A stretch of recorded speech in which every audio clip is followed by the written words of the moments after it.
In this episode of Star Hopping with Kissimmee Park Observatory, we'll look at the Aquarius region and show you how to find these beautiful deep sky objects. The Sculptor Galaxy, the Helix Nebula, and the Globular Cluster Messier 30.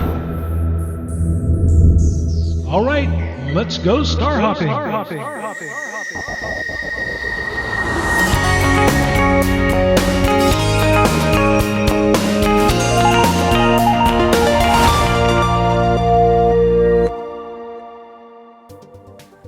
Hey, hello, hi, and welcome to episode 5 of Star Hopping with Kissimmee Park Observatory.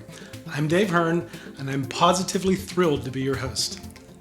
In this series of programs, we'll show you the most beautiful sights in the night sky and explain exactly how to find them with your binoculars or your telescope.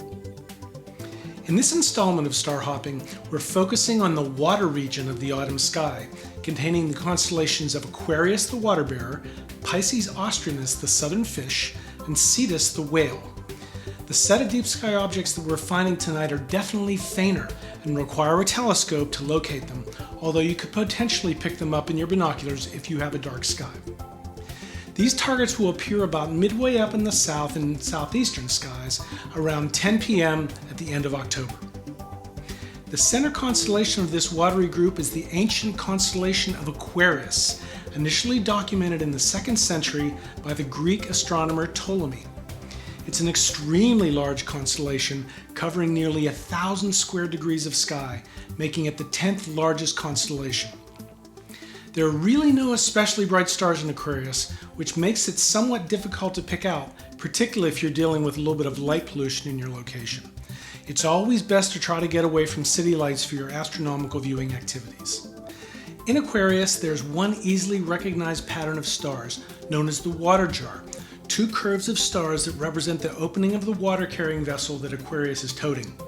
The water jar lies near the border of the constellation of Pisces Austrinus with its bright star Fomalhaut. To the left of the water jar lies the constellation of Cetus, which is where we'll be starting our search for our first target tonight, NGC 253, better known as the Sculptor Spiral or the Silver Dollar Galaxy. This is a very large spiral galaxy, nearly a half a degree on its long axis, just as big as the full moon. In the eyepiece, it appears large and ghostly pale, but in astrophotos like this one taken with the KPO reflector, it reveals beautiful detail in its core. Ready for a galaxy hunt? Let's get started. The first star you'll see when you look into the south is bright Fomalhaut in Pisces Austrinus. Looking to the left about 30 degrees, much more into the southeast, you'll spy another fairly bright second magnitude star named Deneb Kaitos in the constellation of Cetus. This will be our starting point in our search for the Sculptor Galaxy. Make sure you have a fairly wide field eyepiece in your scope, as our target is pretty large. Here we go. About 5 degrees down and slightly right of Deneb Kaitos, you'll see a triangle of stars. As you head down there, you'll be passing nearby to another large galaxy, NGC 247, an 8th magnitude object. If you find it, take note of its brightness in the eyepiece. The Sculptor Galaxy is a full magnitude brighter, so if you see this one, it's a good sign. Most of the stars in this hop are between 5th and 6th magnitude, so it won't be too bad. So now we're sitting on our little triangle of stars. About 2 degrees below this group, you'll see another single 5th magnitude star. You'll pass a couple fainter stars on the way to it. So now move down and slightly to the right about a degree, and you should see the large ghostly image of the Sculptor Spiral.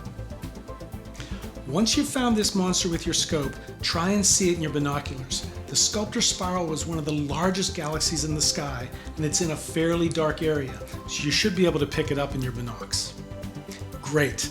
Now on to our second object, which is another big one, so you should be able to keep the wide field eyepiece in your scope.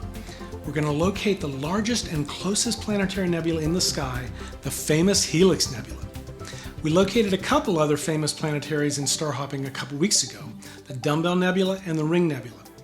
Neither of these two even come close to the size of the Helix, which is literally twice the size of the dumbbell at about 1/4 of a degree. That's half the size of the full moon. To find the Helix, we'll be starting at Alpha Piscis Austrini, better known as Fomalhaut, a first magnitude star. So it stands out like a flare in the southern sky, pretty hard to miss. In this star hop, we'll be using 4th and 5th magnitude stars, all reasonably bright. From Fomalhaut, move to the upper right to 4th magnitude Epsilon Piscis Australis. Now move about the same distance across the border of Aquarius and find the 5th magnitude star 49 Aquarii. The next move is another 5 degrees, slightly upward, to the 5th magnitude star 47 Aquarii. Now, if you make a hard left, about 5 degrees away is another 5th magnitude star named Upsilon Aquarii.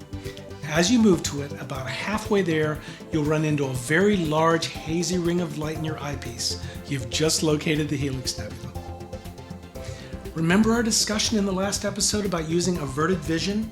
That visual trick will help a lot in studying the helix in the eyepiece. The helix has been called the Eye of God because it consists of a red outer area and a brighter center that looks somewhat like the iris of an eye. In other pictures, it looks a bit like a corkscrew, similar to what was captured in this image taken at KPO. Okay, our last target for this week is the Globular Cluster Messier 30 in the constellation of Capricornus, the Sea Goat, yet another watery constellation.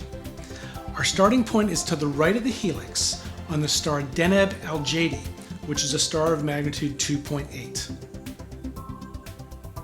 Moving about 5 degrees downward, you'll pass the star Kappa Capricorni. That's kind of fun to say. Then shortly you'll see the 5th magnitude star Epsilon Capricorni. Continue another 5 degrees downward and you'll see the pair B Capricorni and Zeta Capricorni of magnitudes 4.5 and 3.8 respectively. From Zeta, make a hard left and then go slightly upward about 5 degrees out, heading for the 5th magnitude star 41 Capricorni. Just before you get there, you'll see the fuzzy star, which is M30. Put in a high power eyepiece to resolve this globular into stars. The cluster collectively shines at about 7th magnitude, but it's comprised primarily of 12th magnitude stars. Look closely, you're viewing about 200,000 stars in your eyepiece. So that's our 3 targets for this episode. We looked first at the beautiful NGC 253, the famous Sculptor Galaxy, and then we checked out the largest and closest planetary nebula in the sky, the Helix Nebula in Aquarius. Finally, we tracked down Messier 30, a globular cluster in Capricornus. These 3 were definitely not as bright as the objects we've been finding in previous episodes, but it's a great way to exercise your star hopping and object recognition skills. All in all, pretty fun. I hope you've enjoyed star hopping around the Milky Way. We'll continue to bring you these astronomy tutorials every couple of weeks, and if we get inspired, sometimes more often. We've been cranking them out weekly so far to get a good start on the series. The episodes will be designed to help you find deep sky objects that are up in the sky at the time we post them to YouTube.